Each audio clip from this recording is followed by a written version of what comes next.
Okay, we are going live, y'all. I want to welcome anybody who is joining us for the first time. And for those of you who you are coming back, welcome back. We're super excited to have you here. So this is Wellbeing Wednesday. This is the monthly segment that shows childcare providers and caregivers like yourselves simple ways that you can support your own well-being, because truly taking care of ourselves is in fact taking care of others. So whether you're an early childhood educator, a director, a parent, or someone who just feels like a parent some days, which is definitely me, you are sure to pick up tidbits of actionable advice about how to support your overall well-being and get back to feeling like yourself, which is really the best place to be. So I'm your host, Susanna Creed with Be Well, Care Well, Arkansas, a curricula concepts program that is all about supporting the well-being of our childcare providers. So I'm super excited for today's topic. In July, the Be Well, Care Well team here in Arkansas, we wanted to focus on this idea of social wellness. And so one of the ways that we wanted to put a spin on that is to discuss specifically how kindness can positively impact our connection with others. So today we have a very special guest who's a new friend of mine. We have Stanley Tucker here. He is an amazing children's book author, creator of Leap for Literacy, the very Airy library. Yes, he's very busy. And the Be Kind 39 challenge. So he is a wealth of knowledge about this, and he has a really unique take on kindness. And so when he and I were discussing, we thought that this could be a really great connection, and he could bring some really interesting conversation topics to today's conversation. So Stanley, thank you so much for being with us today. I really appreciate it. Yeah, thank you for having me. It's an honor to be here with you all today. Thanks. And so one of the things that I wanted to start with is because you have this really amazing thing when we were speaking, the Be Kind 39 challenge. So I wanted to see if you could tell us a little bit more about what that includes and what that entails. Yeah, and so thank you also for the introduction. You're just so kind, saying I'm an amazing children's author. I'm just getting started in the author world, but my first book, very special book to me. It's about me and my father. So the book is called Stan and the Man. And so my father passed away when I was 8 at the age of 39. And the whole concept of the story is to teach people that when we lose things, they're still with us through the experiences that we shared with them, through the love that they poured into us. And we have to continue to live a life that makes them proud. And the way we do that is by treating people with kindness, right? And so I was thinking about ways that I could, get people to do kind things with my book. So in honor of my dad, I created a Be Kind 39 challenge. So whenever someone purchases my book, I'll send them a little kindness checklist where they can complete just simple acts of kindness, just as simple as, hold the door for someone or give someone a compliment, as far as, writing a veteran a note, thanking them for their service. And so that's just my whole goal with the Be Kind 39, is just to make the world a better place in honor of my dad. Yeah. That's awesome. And again, it's something that we hear and see, but the way you kind of brought it all together in such a meaningful way to you personally, but also it shows like how we can kind of connect with those people in our lives. So I love your take on that. Yeah. And I want to kind of ask another question of, why do you think kindness is so important? We can hear that it's important to you in your voice, but tell us like why put such an emphasis on that for you? Yeah. Yeah. Great question. I think it's, this relates to everyone who's on this call and people who will watch this later. When you talk about, being in child services, whether it's a teacher, or like you said, a parent, or someone who works with kids a lot or interacts with them, it's so important, not only for us personally, but the reason why it's so important to me is because our kids are watching us. And we have to model love and kindness, And so not only is it big for our social well-being, but we have to always have our kids in mind in everything that we do. Because when we think they're not watching, they're watching. And if they're not actually watching us with their eyes, they're listening. And so that's why kindness is so important to me, is because we just have to set our younger generation up for success.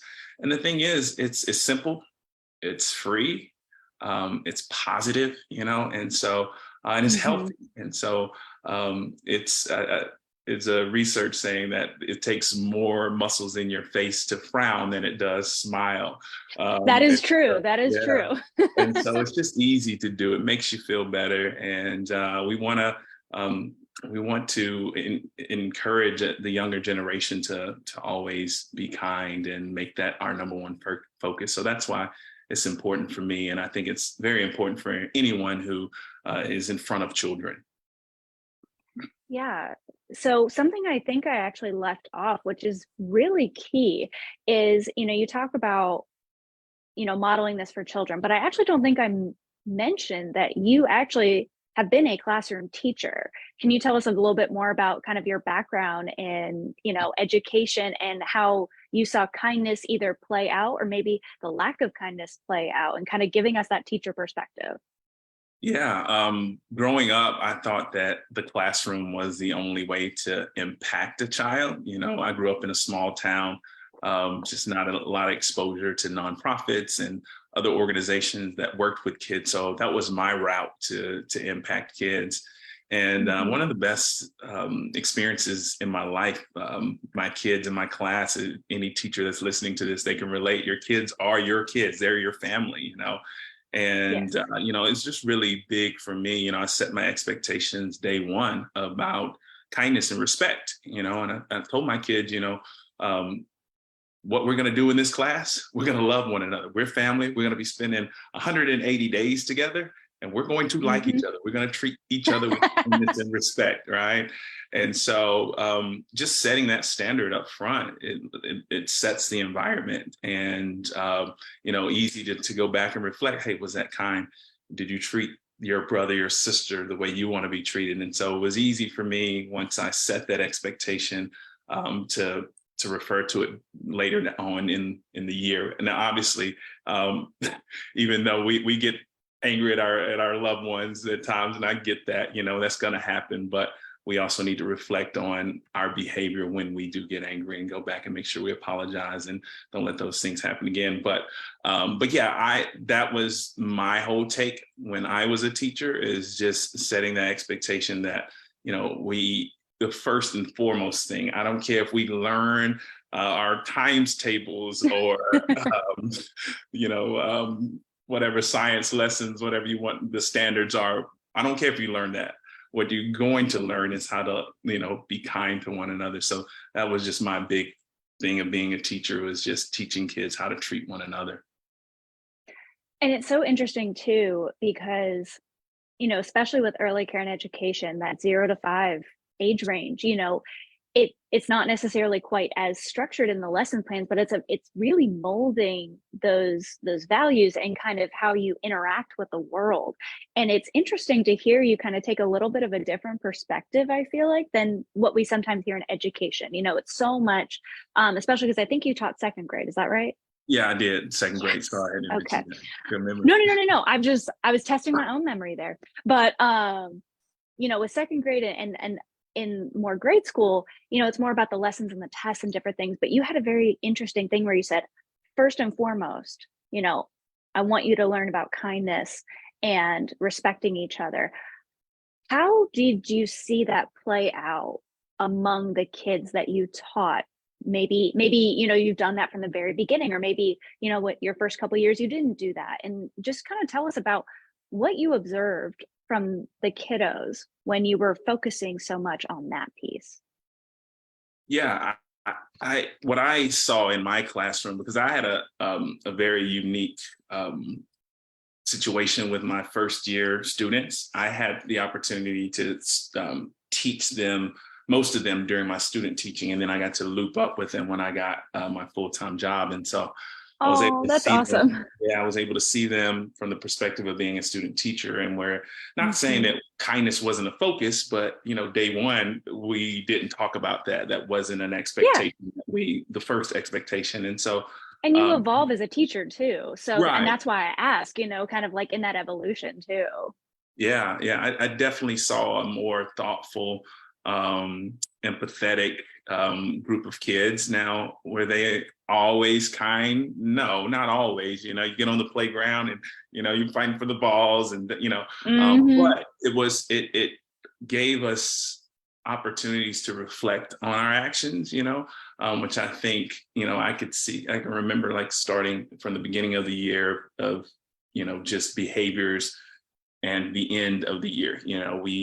Our whole thing was we're family, right? And we got to stick up for one another. And I just saw that as they, when they went to their specials, and the specials teachers would say, such and such did this for, such and such. And so it really showed me that, they were taking what we learned in the classroom and taking it out with them through their travels throughout the school. And my whole goal was to, show them that it just doesn't start here in the classroom. We got to take this out into our communities, into our homes as well. But I just saw a growth, from the beginning of the year to the end of the year with just like I said, thoughtfulness and empathy and just self-confidence. I think when you're kind, you just develop, friendships. I tell the kids all the time, I said, all my friends are kind friends. I said, when you're a good person, when you treat people with kindness, you have an abundance of friends, And so I just saw the growth in those areas with my kids. There's so many nuggets in there that I just kind of want to pull out, because one of the things that you said is, and you kind of ended with this about the growth in empathy, thoughtfulness, the self-confidence, thinking about especially our early care and education folks. These are things that we want to instill from a very early age, from the earliest age, because it helps develop that character of who they are and what they embody, even if they can't talk yet, even if they're not learning from a syllabus yet, that sort of thing. And the idea that you saw those specific things from, my work with kind of our pre-K and our infant toddler folks, is those are some of the attributes that they're really wanting to instill in their kiddos. And here you're talking about, you see the growth there. The other piece with that you mentioned too, which I think is really, really, really important for kids and adults. The kindness piece wasn't just about the action. Yes, it was like starting with the expectation, setting it up from the beginning, saying this is kind of setting a goal, like this is what we're going to do. And then it's the action, right? Those little actions. But you also mentioned one of the key things was it gave you a reflection point. And for adults and kids, I think that's the important part. That's where we internalize that learning, is when we have something to kind of, not really a measuring stick, but where we have something to say in this context, was I kind? What does kindness look like? Where does this fall? And that's really where we have a lot of learning. So it's not just am I holding the door all the time? Right. It's like you said, when they're fighting on the playground and then you bring them back, the conversation, it has a focal point of coming back to this piece of kindness and saying, let's look at this in the context of kindness. What was kind about this? What was not kind about this? How can we do this differently? How do we embody this? And that's such a key piece, because we focus so much on the action, but it's that reflection too. Yeah. So, just so cool of what you're talking about. And also, that growth just in general of, also, I love that you said, it wasn't an immediate thing. No. We're in a instant gratification society. Yeah. We want to see it right now. And it's like, well, I was kind now. Why am I not feeling better? You made a point of saying from the beginning of the year to the end of the year, you saw that growth.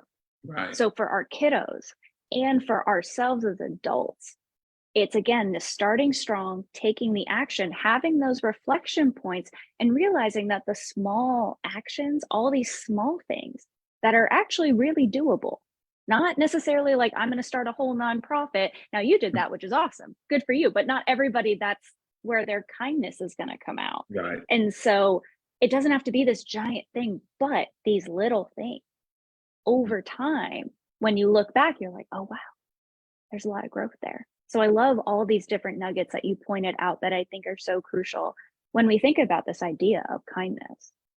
But I know I just talked a whole bunch. Feel free to share out if you have comments or you want to add to anything. No, I'm taking notes of what you said. That was great the way you summed it up. But you're right. It doesn't happen overnight. We just have to take steps each day to getting towards where we want to be as a better person, a kinder person. And what I challenge the kids to do when I visit schools doing author visits, I challenge them every day, just make it your goal is to to do one intentional act of kindness for someone, whether it's in your home, whether it's in your school or your community. Make that your goal, and if we can do that every day, and not be robotic about it as well. You don't want to do the same thing, right? Oh, I'm going to open the door for someone today, No, that's great, keep doing that. Mm-hmm. And what else can you do? But if you think about, if we have that perspective, how much we can grow in our thoughtfulness and the impact that we're making through kindness. Well, yeah, and also one of the things that you said, you kind of gave yourself, the descriptor that you were looking for. You said intentional, because when we're robotic about it, there's not that intentionality. But when you're intentionally kind, and I love that you say one intentional act of kindness each day. One of the things with Be Well, Care Well that we really try to do, wellness or self-improvement or growth can oftentimes feel like a chore, which is why we don't do it, because it either feels overwhelming or like it's going to be too much. So instead, what we try to do is flip it on its head and say, well-being, let's add some fun to it. Instead of going directly to what you have to do, what is something you enjoy? How can you build on that? So with the kindness piece, it's almost like, how can you have some fun with it? How can you have some fun with the intentionality? Oh, I held the door today. What's something new that I can do today? That's my one intentional act of kindness, and having some enjoyment with it. And actually, I'm going to challenge all of those who are watching us live and who watch the replay. I want you all to sound off in the comments, type as many as you can, but what are some intentional small acts of kindness that you can do? I would love to just see all of those things going in the chat. And then anybody who watches the replay as well, can add to that.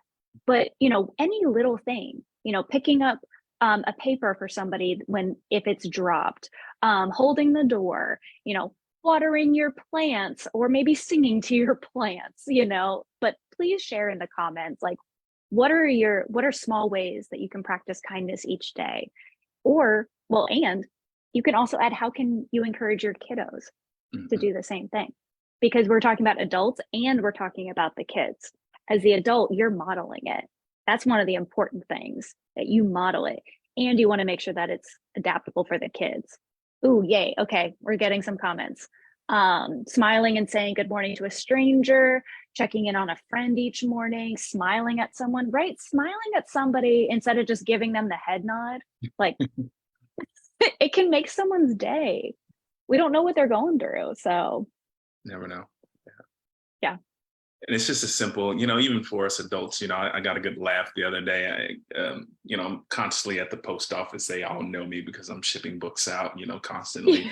And so I'm walking into the post office and I have my hands full. And this guy, now he looked like he was in a hurry, he was focused, but my hands were full, and he goes in before me and he doesn't even look back to see if, I needed help with the door, And I'm just like, that's a kid, right? That adult is a kid. We're raising adults right now. If we can instill that in there. Now, granted, I got the door open myself, but I said to myself, it would have been nice to have a hand there, And I think a lot of times in life, we're just so busy, right? We got to go. And, we have to remember to take a moment to be kind, because a lot of times I understand people, for example, with the guy not holding the door. Maybe he thinks that if he holds the door, I'm going to get in front of him, right? Because he opens it for me. And a few times that's happened to me. I hold the door open for someone, and, the kind thing to do for them back to me is let me go in front of them, right? Because I was there first. I just opened the door for them. And, sometimes they just go on in and don't acknowledge that I was there first. And I sit there and think, I'm like, well, I'm only losing 30 seconds, right? Or a minute, that's worth it, in my opinion, to just slow down. And even if someone wants to go ahead of me, it's worth it, because hopefully they'll reflect on that later. It's like, man, that was really nice for them to hold the door open. But my thing is, I was like, that young man wasn't taught that as a kid, right? And so if we can, encourage our young people that are going to grow up and be kind adults as well, and to think about these little small things, and it's wired in them now because we taught them that, So thanks for the comments in the in the Yeah, chat. I know. I'm loving seeing all of these. Like it's just boom, boom, boom, boom, boom. And that was the hope, because it's like, oh, break it down into this one small thing. But something that you said that I think is so important, a lot of times we think, oh, well, kids are little sponges. They can learn, like, for instance, languages. It's like, oh, well, it's so much easier to learn a language when you're younger. It's so much harder, and that becomes a barrier. Kindness, though, as you're talking about it here and as we're discussing it, though, it's not the same thing.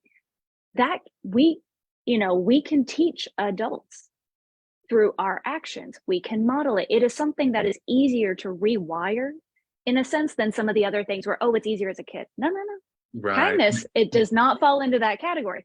Kindness can start now. We can raise adults. We Right. can model kindness in our Right. family. And Yeah. I have to say, when I have modeled a change myself, not Mhm. necessarily because I'm trying to change somebody else, but because that's what's right for me, and Right. I am trying to make that change, that is when I've seen people around me change the most. Yeah. When I'm not trying to force it on them, but also it's something that really we can do. You're not too young or too old for it. So just knowing that that is contagious in that sense. And so one of the things, I think we have just enough time.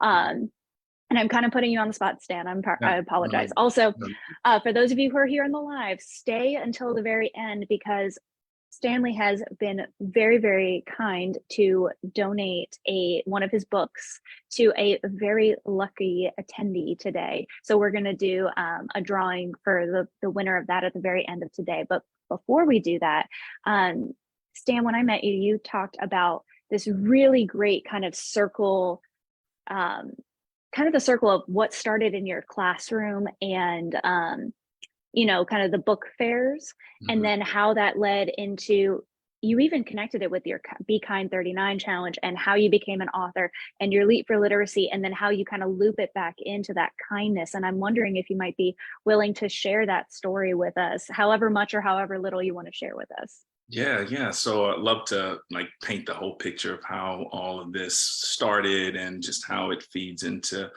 the whole vision. But during my time as a teacher, we all know the book fair is one of the most exciting times. I know it was for me personally as a kid, and I was excited as a teacher too to see it from that perspective. But a lot of times it separates the haves and the have-nots, especially in lower socioeconomic communities. And so I told all my kids on the preview day, they're writing down all the books that they want, and then they take that home, and the parents send that money to school the next day for them to buy it. And so I had the preview day, and it's the morning of time to go get our books. And so I tell everybody to have money, take it out and line up at the door and go to the book fair. And those who don't, just continue to do their morning work. And so Juan Diego comes up to me and he says, basically like a little water in his eyes, and he says, "Mr. Tucker, my mom said we don't have money for books, so I'm not going to be able to go." And immediately my heart just shatters. I want to buy every kid a book, and Oh, that teacher heart, right? You're like, right. ah. But as teachers, they don't pay us enough, and so my little $38,000 salary that year, I could afford it, and so when I got out of the classroom, I remember how impactful that moment was for me, and so that's when I started Leap for Literacy, and we have a bookmobile, and I wanted to create a initiative behind it to get these books in the hands of kids who can afford them, but also for them to earn them. And the way they pay for these books are through acts of kindness. And so I want them to think about, every day, like I said, our goal is one act of kindness a day for a month. And that's how you can earn a book off the bookmobile. And so that's what I do currently. And so the bookmobile is here in Atlanta, where I'm from. But when COVID happened, it gave me an opportunity to revamp the program because obviously my bookmobile won't make it to Arkansas. Just has 50 miles on her. I actually don't take her outside of a 50-mile radius. But so now I have a virtual platform where any kid across the country can essentially get on and earn books through acts of kindness. And I just believe that through one act of kindness, we can change someone's life story, or we can save someone's life story. But anyway, so I have this bookmobile, and I was stacking books on there. And I said to myself, how cool would it be one day to have a section on this bookmobile of books completely written by kids? And I I created the was hoping Share you were going to Story. get to that. Yeah, so I created the Share Your Story writing program. And before I launched this program, I said, how can I ask someone to do something that I've never done? Because at that time I wasn't an author. And so that's when I thought to myself, what's the first story, the most important story that needs to be heard? And I wanted to write about my dad because also I'm not the only one who's lost a parent at a young age. And I wanted to use my experiences to help someone who has already been through that or potentially that will go through that one day. And so that's where Stan and the Man came to life. And my whole goal with that is to show kids that if I can do it, you can do it. And the easiest place to start is from your own personal story. So how can you pull out something creative from your life, whether it's in my opinion, in my story, you know, losing someone, but it may be about your favorite sport or the first time you went to Legoland. I was just talking to a kid the Mm-hmm. other day. He was going to Legoland for his birthday. And I said, that would be a great book. You know Uh-huh. why? Because some kid will never get a chance to experience Legoland. And maybe they'll pick up your story and experience it through your words. And so tell kids that's so important to share stories from our personal experiences. And so currently we have almost 100 kids who will have their books published by the end of this year. And my goal, once I get to about 250 books, 250, 300, I'm going to start my own book fair. And the whole concept of this book fair, and like you said, full circle, you know, thinking about Juan Diego not being able to afford a book. But this book fair, every book in there will be a book written by a kid. And so just the inspiration that's going to happen from that book fair when these kids walk in, and it's different than the Scholastic book fair because all those books in Scholastic were written by adults, right? This book fair, every book in there was written by a kid your age or similar to your age.